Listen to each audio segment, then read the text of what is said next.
Qadınlar tərəfindən bütün zərər çəkən kişilərin problemi budur. Küçədən bir dənə vəhşi heyvan gətirirlər. Şirindir, gözəldir və buna görə güya təhlükəsiz olmalıdır. Onu da əhəlləşdirmək üçün heç bir səy göstərmirlər. Və o vəhşi heyvanla ev heyvanı kimi yaşamağa başlayırlar. Və o vəhşi heyvan sizi yeməsin deyə, sizi qartmasın deyə yeganə bir ümidiniz, bir şansınız var ki, onu doyunca yedizdirəsiniz. Baxın, ərəblər evdə pələng saxlayırlar.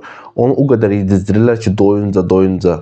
Onun ağlında belə aqressiya deyilən bir şey olmur. Və kişilər də bacardıqları qədər belə bir qadınla yaşamağa, onu doyunca hədiyyələrlə, diqqətlə, pulla, sevgi ilə bəsləməyə məcburdular. Kimin səbri nə qədər çatırsa. Və burada sözümə diqqət edin. Bu hər qadınlara aid deyil. İçində bir pələng, bir şir yatan qadınlara aiddir.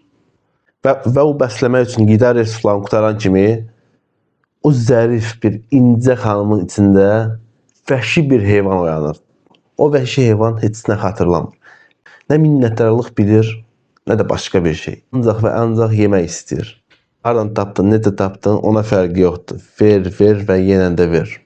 Və bəzi qoyunlar oturub durub belə danışırlar. O niyə məni aldatdı? O niyə ayrıldı? Biz axı and içmişdik, o isə məni fırlatdı. Və s. və ilaxır. Və buna görə də dostlar, düzgün ailə tərbiyəsi görmüş qadın seçməlisiniz.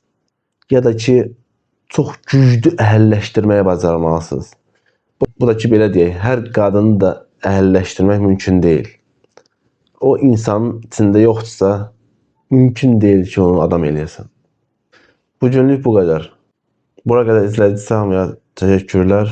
Like basmağı, abunə olmağı unutmayın.